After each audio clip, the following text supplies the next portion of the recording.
Welcome back dito sa channel natin. Isang maulan na araw na naman. Pupunta tayo sa Maynila. Magbibigay na naman tayo ng latest update sa Phase 4 ng Pasig River Esplanade. Ito yung unang dugtong ng Phase 4 na kumonect sa Phase 1 na nasa likod ng Manila Central Post Office. Pero hindi na tayo mag-update dyan dahil alam ko sawa na kayo sa update natin dyan. Dito muna tayo sa kabilang side.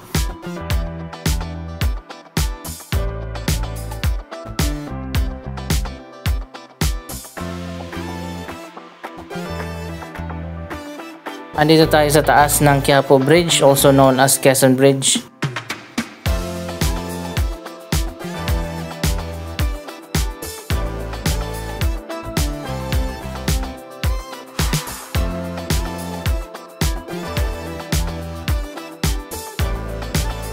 Ganito na pala ang latest na progress dito sa Phase 4. Sa likod lang ito ng Loton Pasig River Ferry Station.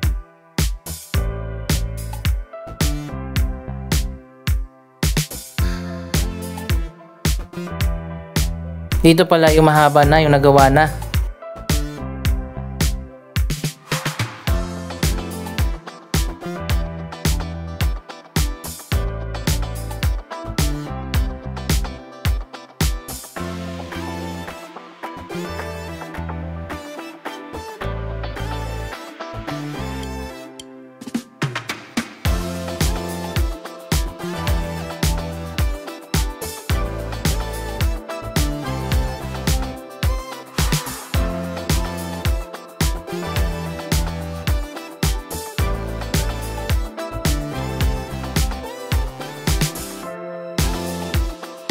Kung nagtataka kayo para saan ito, yan ang River Lane Bridge Project na matagal nang na-delayed. Ang proyektong ito ay nasimulan pa noong nakaraang administrasyon pero hanggang sa ngayon hindi pa rin natapos. Bahagi din pala ito ng Pasig River Urban Development Project. Mula dyan sa may Quinta Market sa Quiapo, magkakaroon ng pedestrian bridge patawid dito sa Loton. Ang layunin ng project na yan ay magkaroon ng direct access mula sa Quiapo patawid ng Loton ng mas mabilis.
Iko-connect din yan dito sa bagong Esplanade. Ang mga pedestrian ang pwedeng dumaan dyan, pati na yung mga nakabike. Siguro tatapusin muna nila itong Esplanade project bago pa itutuloy ang River Lane Bridge. Napakaganda pa naman yan kapag natapos na.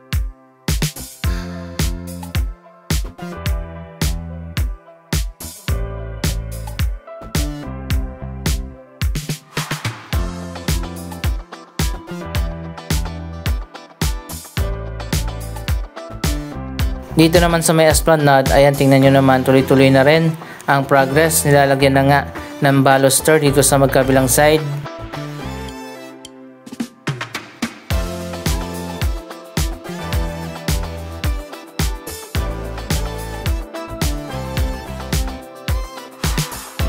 So ayan guys, ito na yung dulo niya. Malapit lang dumaan dito sa ilalim ng tulay.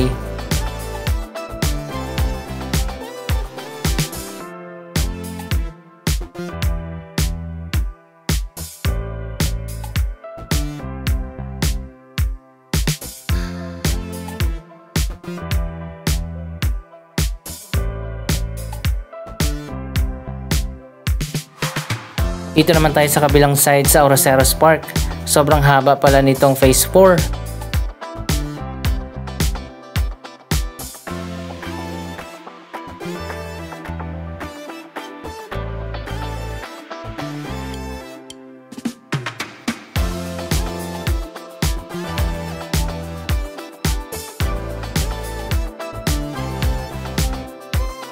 So ayun guys, mabilis nga ang progress. Tingnan nyo naman, papunta na dun sa may Ayala Bridge ang ginagawa na platform. Ayan, at mukhang idudugtong na rin ito dun sa kabila at idadaan nga sa ilalim ng tulay.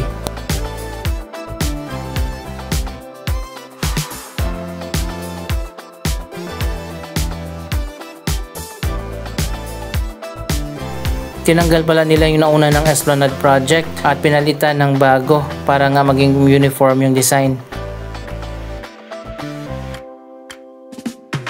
Meron ding pedestrian walkway na ginawa dito sa kabila.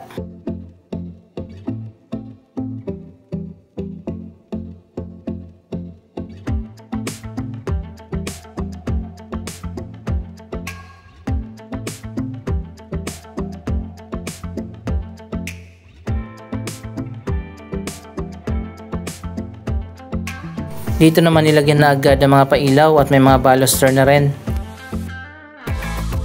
Siguro nga aabot ito hanggang doon sa may Ayala Bridge.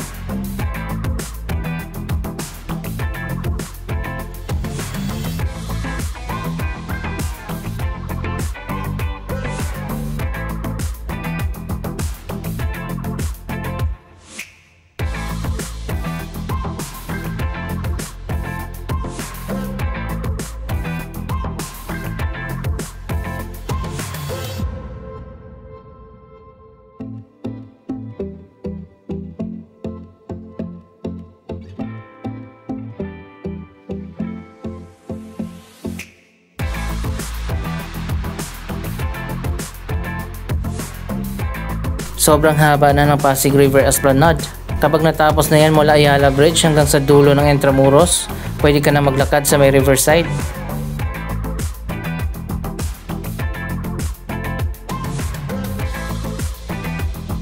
Mukhang mabilis ang progress dito sa Phase 4.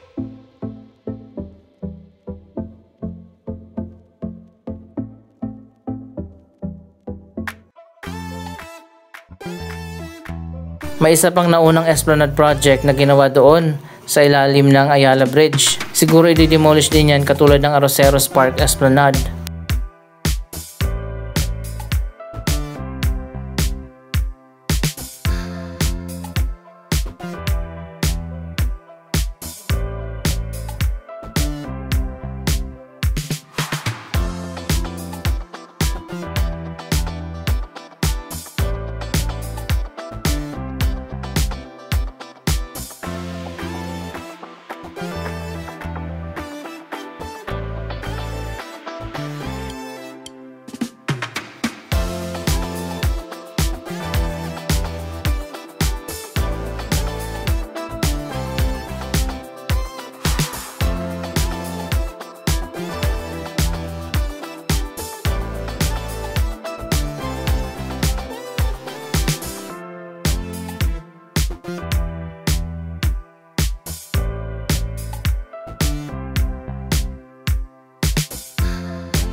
Tuloy-tuloy na talaga yung progress sa proyektong ito.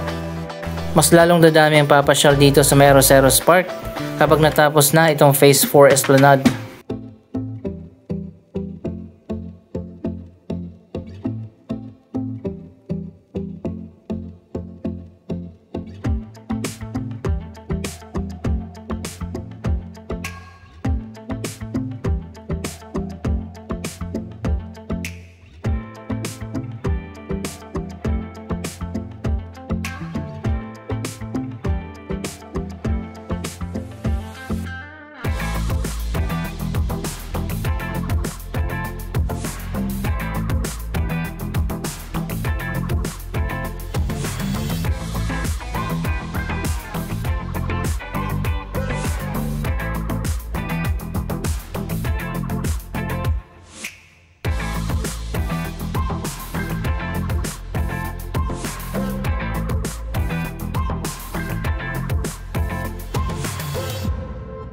Dinagdagan pala ng Manila City Hall ang mga ilaw dyan sa loob ng Arroceros Park.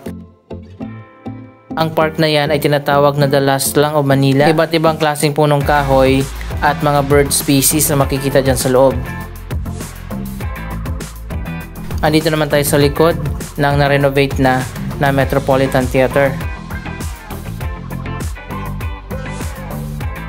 Ipapakita ko naman sa inyo ang iba pang mga lugar dito sa Maynila na kailangan din ng improvement, katulad nitong Loton Underpass.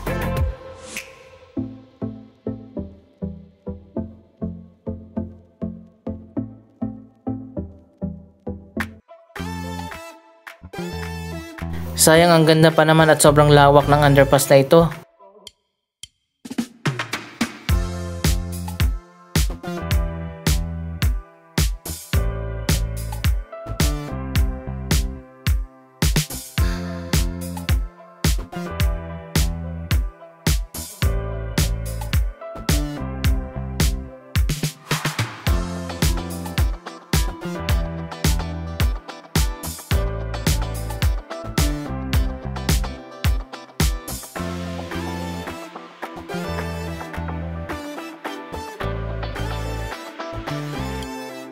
Pero yun nga lang, sa totoo lang, sobrang dugyot na. Pwede pa namang ma-renovate ito, katulad ng ginawa doon sa Manila City Hall Underpass.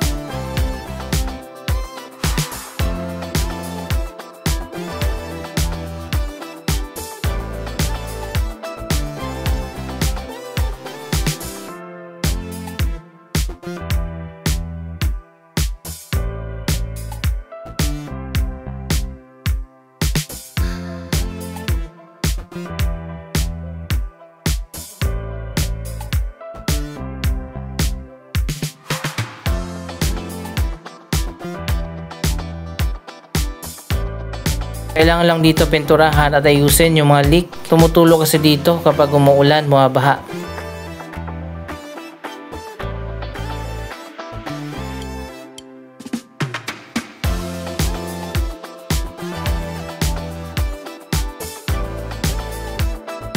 Sayang talaga itong Loton Underpass. Ito pa naman yung daanan papunta sa Intramuros.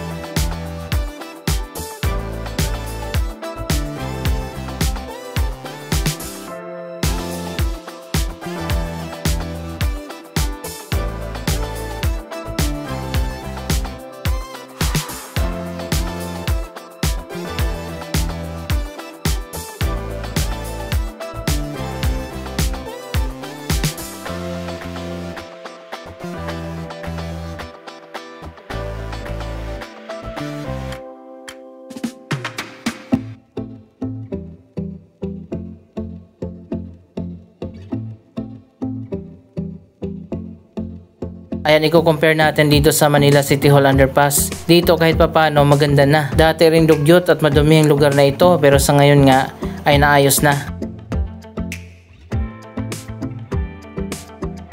Anong masasabi nyo sa mga proyektong ito? Mag-comment lamang dyan sa baba ng inyong mga reaksyon. Maraming salamat sa inyong panonood. Huwag kalimutan na i-like, i-share ang video ito at mag-subscribe. Thank you for watching!